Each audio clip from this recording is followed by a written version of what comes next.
Devasa gezegenimiz 4,5 milyar yıldır dönüyor. Bu devasa gezegen ilk doğduğu zaman diliminden bugüne kadar sürekli değişime uğradı. Dinozorlar gitti ve daha birçok şey yaşamını yitirdi. Dünyanın coğrafyası da tamamen değişti. Sayısızca medeniyet yükseldi ve düştü. Bununla birlikte bu kayıp uygarlıkların kanıtları dünyanın çeşitli yerlerindeki harabelerde kaldılar. Ancak harabe olmadan önce sizce nasıllardı? Pekala, malanızı alın ve arkeolojik alanların gerçekte nasıl göründüğünü öğrenirken kazmaya hazırlanın.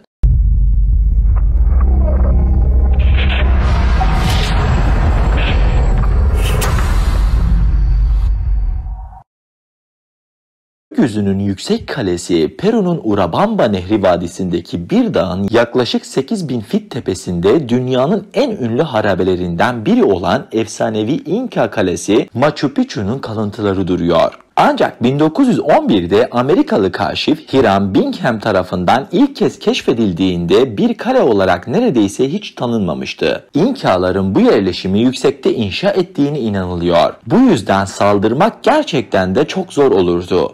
Ancak bu aynı zamanda 16. yüzyıl sonlarında olası bir çiçek hastalığı salgınının ardından şehir boşaltıldıktan sonra yıllarca keşfedilmemiş anlamına geliyordu. Bu süre zarfında giderek daha fazla harabe haline gelmişti. İnkalar çimento ve harç kullanmadıkları için ağaç kökleri doğrudan harabelere nüfuz etti ve yapraklara zarar vermeden kurtulmayı inanılmaz derecede zorlaştırdı. Yine de Bingham ve ekibi son derece dikkatliydiler ve 4 ay boyunca istenmeyen bitki örtüsünü temizlemek için günde saatlerce uğraştılar. Sonunda işleri bittiğinde ekip ortaya çıkardıkları geniş alana hayran kaldı ve günümüzde daha fazla kazıdan sonra hayranlık uyandıran harabe daha da net hale geldi. Tabii ki dramatik gelişmeye rağmen hala 15. yüzyıldaki ihtişamlı günlerinden çok uzaktaydı. O zamanlar birçok taş evi sazdan kuru otlarla yapılı çatıları ile uçtan uca bir şekle sahip olduğuna inanılıyor. Konut evlerin yanı sıra bir tarım bölgesi ve kutsal bir alan bulunuyordu. Tarihçiler İnka hükümdarı Pachacuti'nin İnka Yupanqui sarayından hüküm sürdüğü bir kraliyet bölgesi bulunduğunu da ekliyor. Gerçekten de dağ kalesinin zorluklara ne kadar açık olduğu düşünüldüğünde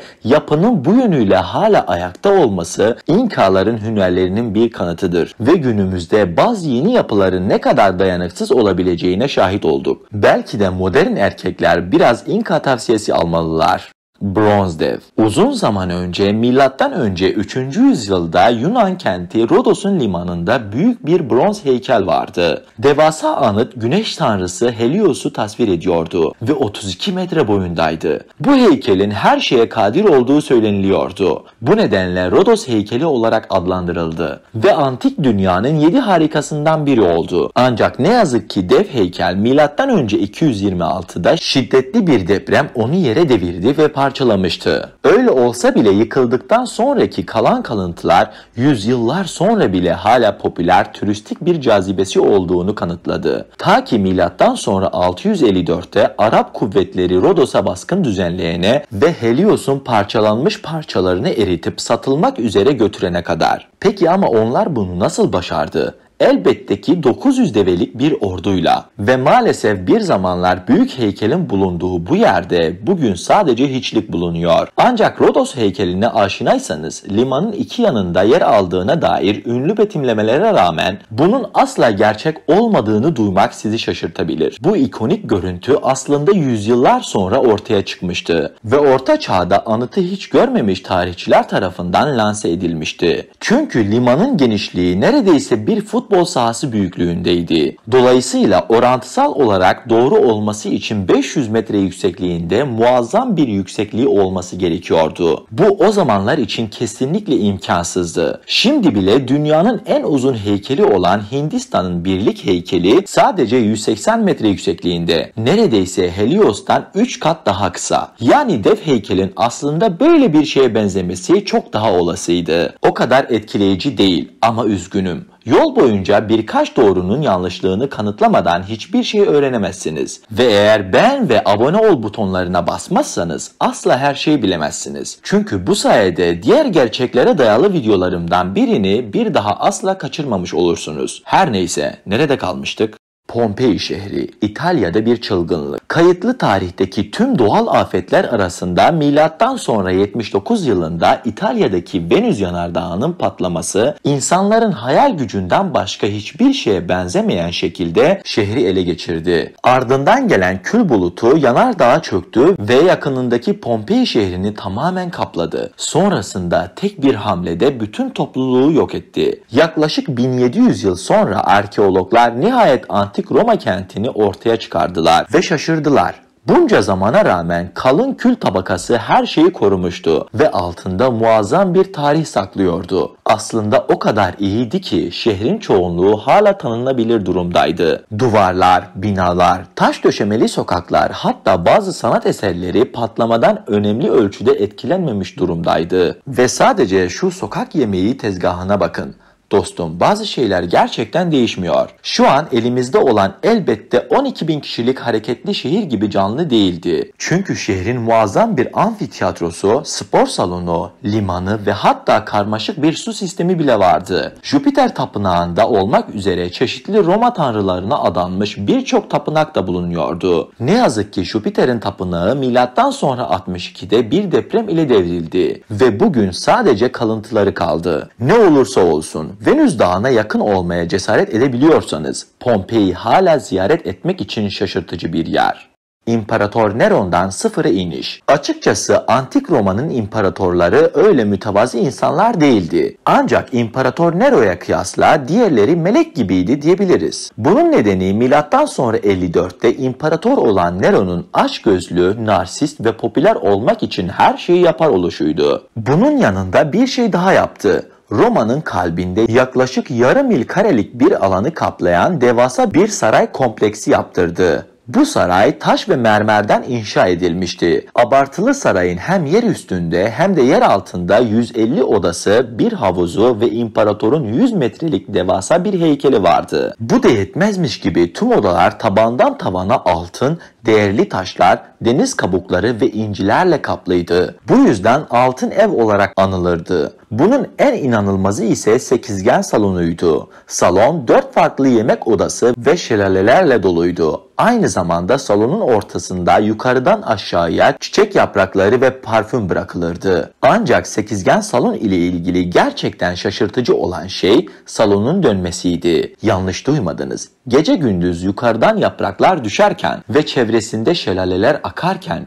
gösterişli yemek salonu da kendi ekseni etrafında dönüyordu. Bu delicesine yapının tamamen su ile çalışıldığı düşünülüyor. Tüm bu narsist savurganlık yine de Nero'yu popüler yapmadı ve bu nedenle yandaşları kendilerini ondan mümkün olduğu kadar uzak tutmak istedi. Vahşice tüm sarayın malzemelerini ve zenginliğini soymuşlardı. Hatta üstlerine bina yaptırmak için yeraltı odalarının çoğunu doldurmuşlardı. Ne yazık ki ana yapı hayatta kalsa da sarayın bir zamanlar olduğu büyük ve muazzam güzelliğinden eser kalmamıştı.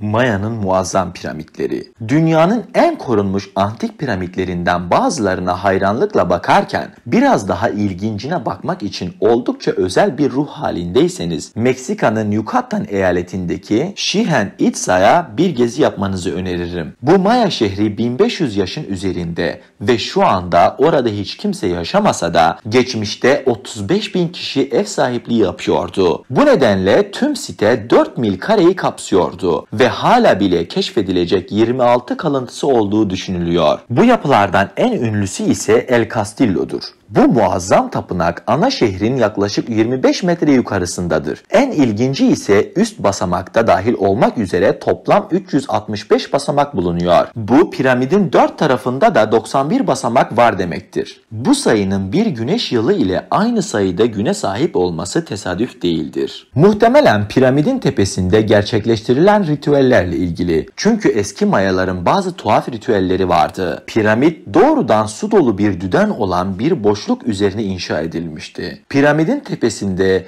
bu boşluğa inen derin bir çukur vardı. Bu çukurun kuraklık zamanlarında Maya halkının çok şanssız bir kişiyi alıp onu çukura atarak kıyamete kadar kurbanın yağmur getireceğine inandıkları düşünülmektedir. Yağmur ve aynı zamanda acı. Bu o kadar işe yaramış olmamalı. Şehir 15. yüzyılda tamamen terk edildi ve ironik bir şekilde bunun asıl nedeni muhtemelen bir kuraklıktı. Terk edildiği günden beri kendi haline bırakıldığı için orman tapınağı ele geçirmişti. Ve 1900'lerin başında nihayet sitenin kazılmasına karar verildiğinde onu neredeyse hiç göremezdiniz. 11 yıl sonra temizleme ve kesme bittikten sonra piramit sonunda tüm ihtişamıyla şimdi olduğu gibi popüler, turistik bir cazibe haline geldi. Şöyle biraz düşününce biraz beni hatırlatıyor. Karantinaya karşı, karantinadan sonrası. Antik dünyanın 7 harikasının en eski olanı Büyük Giza Piramidi. Hala eski Mısır uygarlığının hayranlık uyandıran bir kanıtıdır. Yaklaşık 4500 yıl önce Firavun Khufu için bir mezar olarak inşa edilen bu mezar, şimdi gezegendeki en popüler turistik yerlerden biri olarak hizmet veriyor. Peki bu muazzam yapı eskiden nasıl görünürdü? Büyük piramit yapıldığında bugünkü pürüzlü görünüme sahip değildi. Aksine yukarıdan aşağıya pürüzsüz ve parlaktı. Bunun nedeni Mısırlıların ilk basamak benzeri yapının üzerine bir kireç taşı tabakası inşa etmeleri ve onu güneş ışığında beyaz parlayacak şekilde cilalamalarıdır. Piramidin ucunu bile altınla süslemişlerdi ve orijinal yapıyı günümüzde göründüğünden çok daha gösterişli hale getirmişlerdi. Ancak devasa anıtın yaklaşık 9000 ton granit, 550.000 tonun üzerinde harç ve 6 milyondan fazla kireç taşından yapıldığı düşünülürse ilk etapta nasıl inşa ettiler diye düşünmeden edemiyor insan. Bu inanılmaz yapı öyle kendiliğinden yapılmadı. İşçiler Giza'nın güneydoğusundan Nil'in diğer tarafındaki Tura ocaklarına gidecekler ve taşa tahta kama sıraları döveceklerdi. Sonra taşı suya batıracaklar, takozlar bu suyu emecek, genişleyecek ve böylece kayayı bloklara ayıracaklardı. Bu kayalar ocaklardan alınır ve gemilerle piramitlerin olduğu yere getirilirdi. Ancak bu özenli çalışmanın sadece başlangıcıydı. Karmaşık bir rampa ve makara sistemi kullanarak ağır blokların piramidin ta sonuna kadar çekilmesi gerekiyordu. Vay canına, gerçekten de muhteşem bir trajedi gibi geliyor değil mi? Tüm bu yıpratıcı çalışmalardan sonra bugün neredeyse o ihtişamdan bir eser kalmadı. Çünkü binlerce yıl boyunca çeşitli insanlar kendi binalarında kullanmak için beyaz kalkeri ve altın uçlarını çıkardılar. İnsanların bu kadar açgözlü olması Firavun Khufu'yu mezarında ters döndürdüğüne bahse girebilirim. Daha fazla içeriğe ulaşabilmek için kanalıma abone olabilir, video isteklerinizi iletmek isterseniz Instagram hesabımdan bana ulaşabilirsiniz.